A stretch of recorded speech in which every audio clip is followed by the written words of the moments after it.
Assalamualaikum warahmatullahi wabarakatuh. Sahabat jago kelola uang yang dirahmati Allah Subhanahu wa Ta'ala. Pernahkah Anda merenungi sebuah ungkapan yang begitu melekat dalam kehidupan kita? Uang bukan segalanya, tapi segalanya butuh uang. Sebuah paradoks yang jujur, yang mengusik akal dan hati kita. Di satu sisi, kolbu kita berbisik bahwa kebahagiaan sejati, ketenangan jiwa, kesehatan paripurna, atau iman yang kokoh tak bisa dibeli dengan lembaran rupiah sebanyak apapun. Namun di sisi lain, realitas menghempas kita dengan kenyataan bahwa untuk sandang, pangan, papan, pendidikan anak, bahkan sekedar berobat di kala sakit, semuanya memerlukan alat tukar yang bernama uang. Ironis bukan? Kita hidup dalam pusaran ini, seringkali cemas, seringkali berlomba, seringkali lupa akibat pergulatan dengan uang. Lantas, bagaimana Islam menempatkan uang dalam kehidupan seorang mukmin? Apakah kita harus menjauhinya atau justru harus menguasainya? Manajemen rizki Islami, cara mengelola uang dengan berkah. Islam mengajarkan kita sebuah perspektif yang sangat indah dan holistik. Islam tidak memandang uang sebagai tujuan akhir, apalagi sebagai Tuhan yang harus disembah. Ia hanyalah sebuah wasilah, sebuah perantara, dan pada hakikatnya, ia adalah sebuah amanah, sebuah titipan dari Sang Pencipta. Uang, ia adalah sebuah ujian. Sedikit bisa menjadi ujian, dan anehnya, banyak pun bisa menjadi ujian yang jauh lebih besar. Oleh karena itu, mengelola uang, atau lebih tepatnya mengelola rezeki, memerlukan pendekatan yang komprehensif. Kita butuh apa yang disebut kecerdasan finansial, financial quotient. Tetapi, yang jauh lebih utama, kita membutuhkan kecerdasan spiritual, spiritual quotient. Inilah yang ingin kita bedah bersama hari ini. Sebuah konsep yang saya yakini akan membawa ketenangan dan keberkahan dalam hidup kita. Manajemen rezeki dalam bingkai spiritual Islam.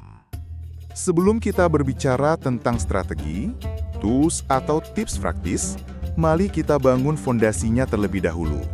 Karena bangunan apapun, seindah apapun arsitekturnya, akan roboh jika fondasinya rapuh. Fondasi ini adalah pemahaman kita tentang hakikat rezeki dan uang. Pertama, memahami hakikat rezeki dan uang. Yang paling menenangkan hati, rezeki itu sudah dijamin. Seringkali jantung kita berdebar kencang memikirkan hari esok, bulan depan, atau tahun depan. Kekhawatiran akan rezeki seolah menghantui kita. Padahal, Allah Subhanahu wa Ta'ala berfirman dalam surah Al-Hud ayat 6, "Dan tidak ada satu makhluk melata pun di bumi, melainkan Allah lah yang memberi rezekinya." Keyakinan ini, jika meresap dalam sanubari akan menghilangkan kecemasan berlebihan, overworrying, yang seringkali menguras energi spiritual dan fisik kita. Tugas kita bukan menciptakan rezeki, karena rezeki itu sudah ada dalam catatannya. Tugas kita hanya satu, menjemput rezeki yang telah Allah sediakan itu dengan ikhtiar terbaik kita dan doa yang tak putus-putusnya. Bekerja, berusaha, merencanakan itu semua adalah bagian dari ikhtiar. Kedua, uang adalah alat, bukan dewa. Berapa banyak dari kita yang secara tidak sadar menjadikan uang sebagai Tuhan? Pagi sampai malam mengejar uang, hingga lupa sholat, lupa keluarga, lupa kesehatan. Segala cara dihalalkan demi uang. Padahal, uang hanyalah khosyah, benda netral. Nilainya, keberkahannya, dan dampaknya sangat bergantung pada bagaimana ia digunakan, oleh siapa, dan untuk apa.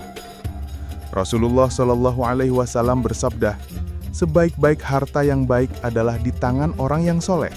H.R. Ahmad. Bayangkan, uang di tangan seorang soleh bisa membangun ribuan masjid, menyekolahkan anak yatim, mendirikan rumah sakit, atau menolong sesama. Namun, uang di tangan orang yang tamak dan zolim bisa menjadi alat korupsi, penindasan, atau bahkan kehancuran. Pilihan ada di tangan kita. Ketiga, harta adalah ujian. Allah Subhanahu wa Ta'ala dalam surah Al-Fajr ayat 20 menyindir kita. Dan kamu mencintai harta dengan kecintaan yang berlebihan. Kecintaan yang berlebihan inilah yang mengubah harta dari nikmat menjadi fitnah atau ujian. Ujian kekayaan bukanlah sekedar punya banyak atau sedikit, tapi apakah dengan banyaknya harta kita menjadi sombong, lupa diri, kikir, dan kufur nikmat? Atau justru semakin bersyukur, semakin rendah hati, dan semakin dermawan? Kita diuji dengan kelapangan sama seperti kita diuji dengan kesempitan. Nah, setelah kita memiliki fondasi paradigma yang kokoh, barulah kita masuk ke pilar-pilar praktis dalam manajemen rezeki Islami. Ingat, ini bukan hanya soal cash flow, tapi juga heart flow, aliran niat, keberkahan, dan ketenangan hati. Ada 5 pilar utama.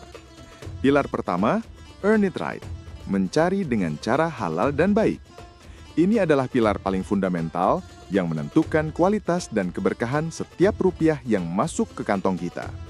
Setiap sen yang kita peroleh harus bersih dari syubhat, apalagi yang haram.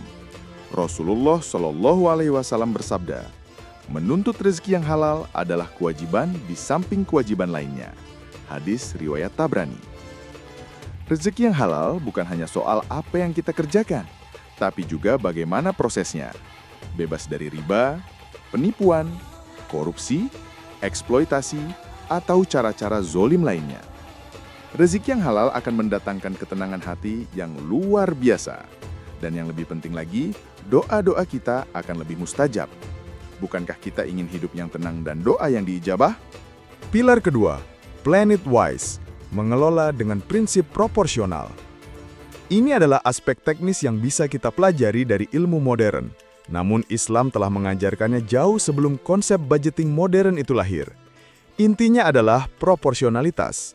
Pertama, hindari israf dan tabzir, berlebihan dan boros. Allah berfirman, makan dan minumlah dan janganlah berlebih-lebihan. Sesungguhnya Allah tidak menyukai orang-orang yang berlebih-lebihan. Quran Surat Al-A'raf ayat 31. Kuncinya, bedakan dengan tegas antara kebutuhan, need, dan keinginan, want. Prioritaskan kebutuhan, baru setelah itu pertimbangkan keinginan. Kedua, buatlah anggaran syariah. Kita bisa mengadaptasi konsep 50, 30, 20 yang populer. Kebutuhan, keinginan, tabungan, atau investasi. Namun dengan sentuhan Islami yang kuat. Jadikan zakat dan sodakoh sebagai komponen utama yang pertama kali dialokasikan, bukan sisa.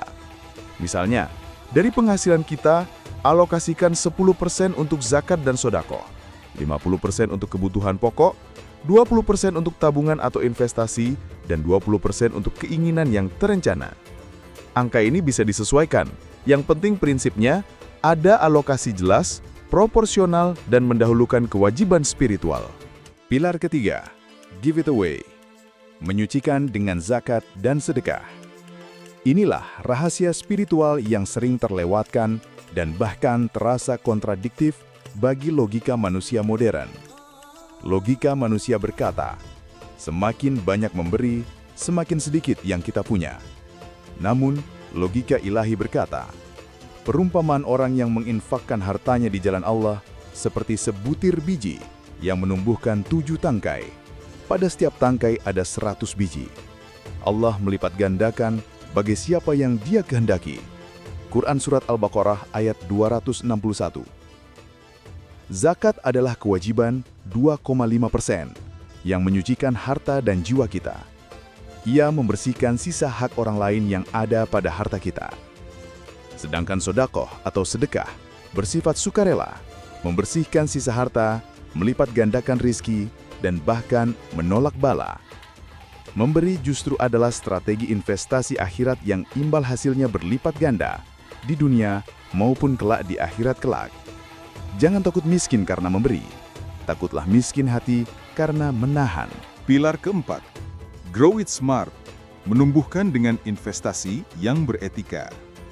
Islam mendorong umatnya untuk produktif, berinovasi, dan menumbuhkan hartanya, namun dengan cara yang etis dan tidak eksploitatif. Hindari skema yang mengandung riba, bunga, goror, ketidakpastian atau penipuan, dan maisir, judi.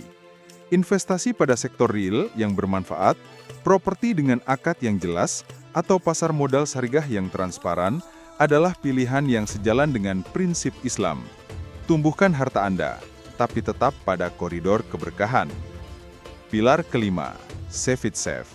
Menjaga masa depan dengan persiapan. Menabung adalah bagian dari sikap syukur atas nikmat rezeki dan persiapan bijak untuk masa depan. Rasulullah Shallallahu Alaihi Wasallam bersabda, "Sungguh, baiknya orang yang meninggalkan keluarganya dalam keadaan cukup setelah dia wafat." Muttafaqun alaih.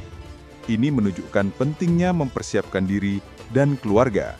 Namun menabung tidak boleh membuat kita menjadi kikir, bakhil, atau lupa bahwa jaminan sejati kita adalah Allah Subhanahu wa Ta'ala. Ia adalah ikhtiar kita, namun keyakinan kita tetap pada Ar-Razzaq. Sahabat jago kelola uang. Manajemen rezeki Islami ini sejatinya adalah sebuah siklus spiritual yang terus berputar dalam hidup kita. Dimulai dengan tawakal dan niat yang lurus, mencari nafkah bukan hanya untuk diri sendiri, tapi untuk ibadah, kemaslahatan keluarga, dan membantu sesama. Bertawakallah setelah berikhtiar, kemudian dengan ikhtiar dan doa, bekerja keras dengan prinsip halal dan thoyyib, baik. Iringi setiap langkah, setiap transaksi, setiap keputusan dengan doa. Ketika rezeki datang, kita lakukan syukur dan berbagi. Syukuri dengan lisan, hati, dan perbuatan, yaitu dengan berbagi sebagiannya kepada mereka yang membutuhkan. Ingat, syukur menarik lebih banyak nikmat. Dan terakhir, lakukan evaluasi dan penyucian secara berkala. Evaluasi terus sumber dan alokasi harta kita. Pastikan bersih dari syubhat dan sucikan dengan zakat serta perbanyak sedekah. Pada akhirnya, uang memang bukan segalanya. Kebahagiaan, ketenangan, kesehatan, dan iman yang kokoh adalah hal-hal yang tak ternilai harganya. Namun karena segalanya butuh uang, maka kita wajib mengelolanya dengan bijak, bertanggung jawab, dan penuh kesadaran spiritual. Dengan pendekatan manajemen rezeki Islami, uang tidak lagi menjadi Tuhan yang kita sembah, tapi ia menjadi pelayan yang taat untuk mencapai tujuan tertinggi kita, ridho Allah Subhanahu wa Ta'ala. Kita tidak akan pernah sekaya-kayanya orang yang miskin iman, dan kita tidak akan pernah semiskin-miskinnya orang yang kaya akan rasa syukur. Kunci segalanya bukanlah pada banyaknya uang yang kita miliki, tetapi pada keberkahan yang menyertainya. Karena betapa banyak harta yang sedikit namun diberkahi, dan betapa banyak harta yang banyak namun dicabut berkahnya. Hadis riwayat Ahmad dan Ibnu Majah. Semoga Allah memberkahi rezeki kita, meluaskan pemahaman kita, dan menguatkan hati kita dalam mengelola amanahnya. Wallahu a'lam bishawab. Jika video ini bermanfaat dan menyentuh hati Anda, jangan lupa untuk like video ini, komen di bawah apa pelajaran terpenting yang Anda dapatkan, share pesan terbaikan ini kepada keluarga dan sahabat Anda agar manfaatnya meluas, dan tentu saja subscribe ke channel ini untuk tidak ketinggalan konten-konten inspiratif lainnya. Mari bersama-sama kita sebarkan keberkahan ini. Terima kasih. Wassalamualaikum warahmatullahi wabarakatuh.